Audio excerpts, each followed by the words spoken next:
Now we move on to an interview with a senior British politician born in Baghdad to Kurdish parents.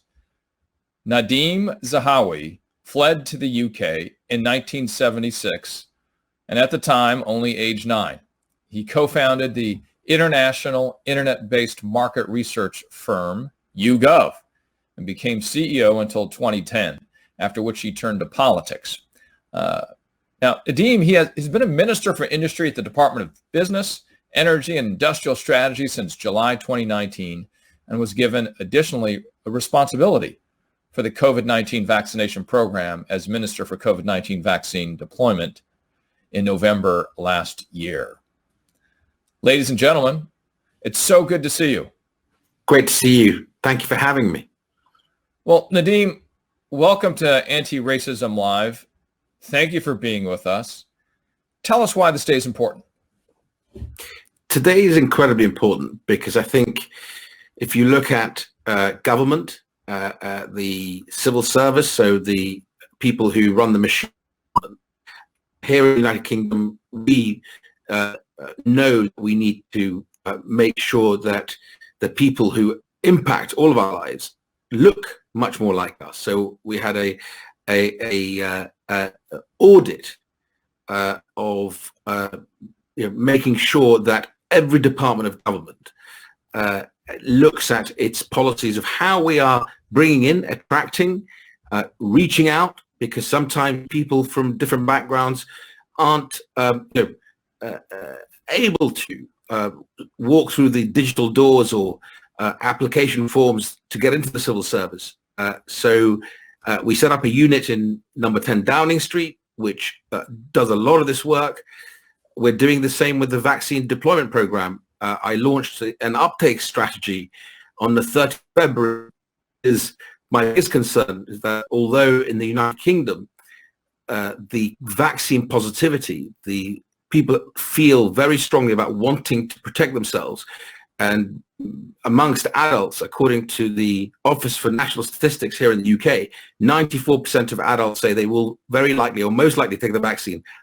And but the 6 or so percent that are hesitant skew much more heavily towards ethnic minority groups, and we have to do something about that because the virus will attempt to survive by infecting communities, and if we leave communities behind, then the virus will infect them, will go through like wildfire. We can't be bystanders around that. And so I want today to very much be about making sure we get the message out where we've got a strategy that works with local leaders, with community leaders, with faith leaders.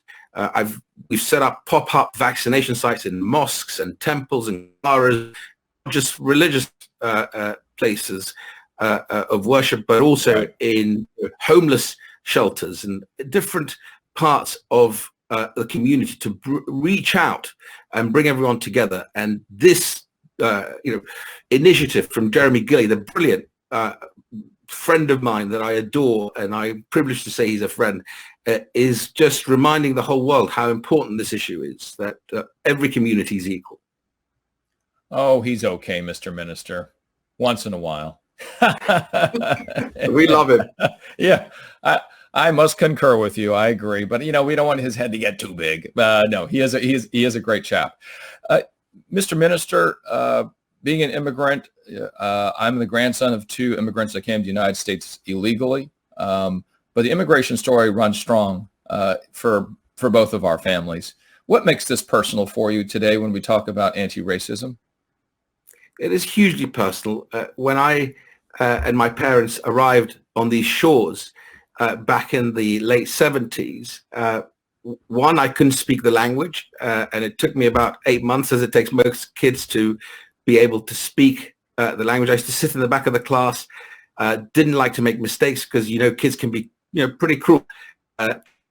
Words together in my head to make a sentence. And of course, by the time I made the sentence, the subject matter had moved on in the class. So the teacher called my parents and said, Nadhim might have some learning difficulties. But of course, when I did pick up the language, this country offered me extraordinary opportunities. I did well at school, did well at university, became a chemical engineer, founded YouGov, and now a minister in Her Majesty's government. But it's not always the way.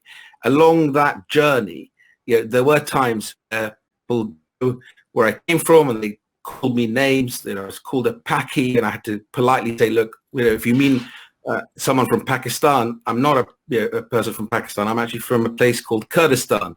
And I had to describe it. Of course, about a decade later, most of the world found out, because in 1988, Saddam Hussein chemically gassed the Kurdish people. So sadly, actually, in this month, 16th of March, 1988, where he used nerve agent against his own people. And then we became a big, high-profile community or story.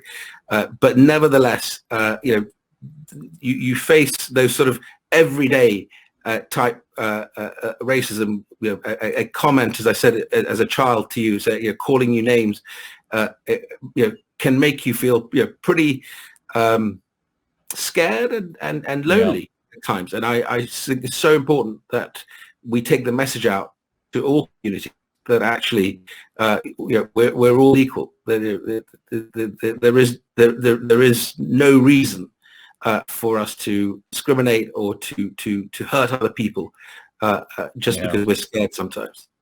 At that moment, you feel like you have no clothes. It is an absolute austere moment when we all experience that. 60 seconds, Mr. Minister.